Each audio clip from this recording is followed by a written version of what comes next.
प्रभु ने कहा कि जहां तू जाएगा तेरा परमेश्वर साथ रहेगा, न दिन को धूप से न रात को चांदनी से। तेरी प्रतिज्ञाएं बहुत याद है लोगों, परमेश्वर के वायदे बहुत याद है लोगों। हम प्रार्थना में भी बहुत सारे प्रतिज्ञा को बोलते हैं, याद करते हैं, स्मरण करते हैं, लेकिन क्या परमेश्वर मेरे अंदर है? क्या परमेश्वर की उपस्थिति मेरे अंदर है? यदि पाप में हम जी रहे हैं, हम अपने जीवन में परमेश्वर के आज्ञाओं का उल्लंघन करके जी रहे हैं, परमेश्वर की जो कार्य है, जो उसने हमारे जीवन में करा, उसका यदि हम सम्मान नहीं कर रहे हैं। इन्होंने क्या किया मालूम? परमेश्वर का सम्मान नहीं किया। परमेश्वर ने जो इनके लिए रखा था उन चीजों का इन्होंने तिरस्कार कर दिया, छोटी बात समझा। आज ऐसे होता है, कई बार कई लोग जो है परमेश्वर के वचनों के खिलाफ जाकर काम करते हैं और उसको छोटी बात समझते हैं।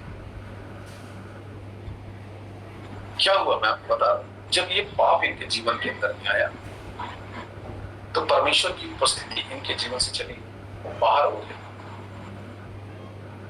बाहर हो गया परमेश्वर। और फिर परमेश्वर ने इनके जीवन के लिए जो बातें जो कहा वो ये था, और उसका कारण क्या था मैं आपको बताना चाहता हूं। इन्होंने अवसर को भी अवमूल्य समझा। ये दोष लगाने लगे एक दूसरे के ऊपर। आदम से पूछा, क्या तूने उस फल को खाया या ना? तो बोले, हाँ, जिस स्त्री को तूने मेरे लिए दिया था ना, उसने मुझको खिला दिया। स्त्री से पूछा तो बोले, उस सर्प ने मुझको बहका दिया। ये दोषारोपण करने लगे, दोषारोपण करने लगे। और जब एक व्यक्ति दोष लगाता है, देखो ये जो दोष लगाने वाली जो चीज है यहाँ पे बहुत बड़ी चीज है। अगर ये उस समय ये मान लेते हैं, हाँ प्रभु गलती होगी मेरे से, आदम यदि बोल देता कि हाँ प्रभु गलती हो गया प्रभु मेरे से, तो मैं कहता हूं कि वहां पे परमेश्वर उसके जीवन के लिए कुछ बेहतर चीज वहां पे रखता, एक नई बात हो जाती। अरे चलो पुरुष गलती कर दिया, नहीं माफी मांग पाया, स्त्री भी माफी मांग लेती ना, हाँ प्रभु मैं बहक गई, मैं गलती कर डाली प्रभु, तो भी कुछ ना कुछ निकल जाता रास्ता। क्योंकि परमेश्वर दयालु है, क्षमा करने वाला है, अनुग्रहकारी है, विलंब से कोप करने वाला है, और उसको अवसर देता है मनुष्य को। क्योंकि परमेश्वर को तो मालूम था ना, परमेश्वर तो जान रहा था ना कि इन्होंने ऐसा किया है, लेकिन उसने पूछा क्या तुमने ऐसा किया? आज क्या हो रहा है, हम दोष लगाते हैं, हम एक दूसरे की जिंदगी को देखते हैं और बोलते हैं देखो उसका जीवन ऐसा, वो ऐसा करता है, वैसा करता है, ऐसा करता है। और ये हमारे जीवन में परमेश्वर से वो जुदा करता है, परमेश्वर से हमको अलग करता है, परमेश्वर के हर एक आशीष से हमको अलग करता है।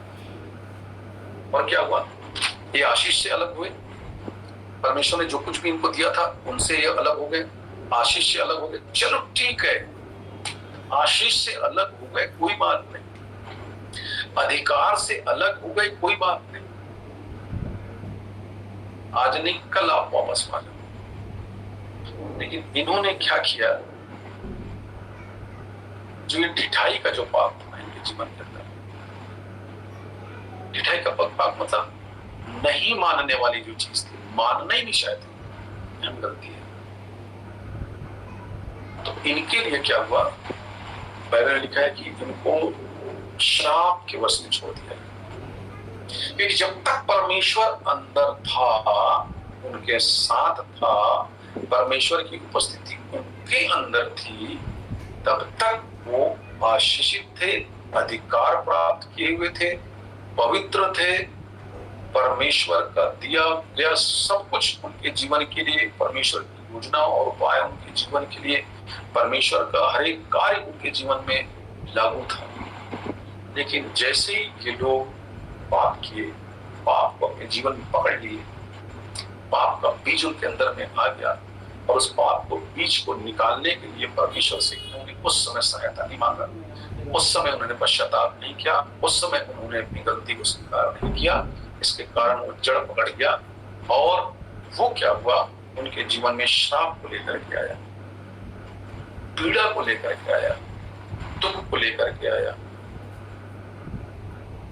परमेश्वर की उपस्थिति से दूर चले गए, परमेश्वर से छिपने लगे, परमेश्वर के शब्द भी नहीं सुनना चाहते थे। बहुत सारी बातें वहां पे भी कर रहे हैं। जब प्रभु वहां पे आया तो ये लोग छिप गए, ये लोग अपने तरीके से अपने आप को, अपने पाप को ढांपने के या अपने गुनाहों को अपने तरीके से इससे छिपने का प्रयास करने लगे, अपनी बुद्धि और अपनी समझ का सहारा नहीं लिया। क्योंकि जब परमेश्वर बाहर चला गया तो इनके पास में परमेश्वर का सारा कुछ महिमा जो है बाहर निकल के चला गया। उसकी उपस्थिति बाहर थी, बाहर से बातचीत हो रही है, बाहर से सब कुछ था, और फिर परमेश्वर ने उनके जीवन के लिए वो श्राप जो है आदम और हवा के लिए जो चीज कहा गया कि तू मेहनत करेगा, तू पीड़ा में रहेगा, तेरे वंश, तेरे बहुत सारी जो चीजें थी, कष्ट जो था उनके जीवन के अंदर वो सब आने लगा। तो मैं आज सिर्फ एक आउटलाइन आपको बताया कि परमेश्वर की जो उपस्थिति है संसार में है, बाहर है, जब तक वो आपके अंदर में नहीं है तब तक उसका कोई मतलब नहीं है। हम पीड़ा, हम दुख, हम चिंता,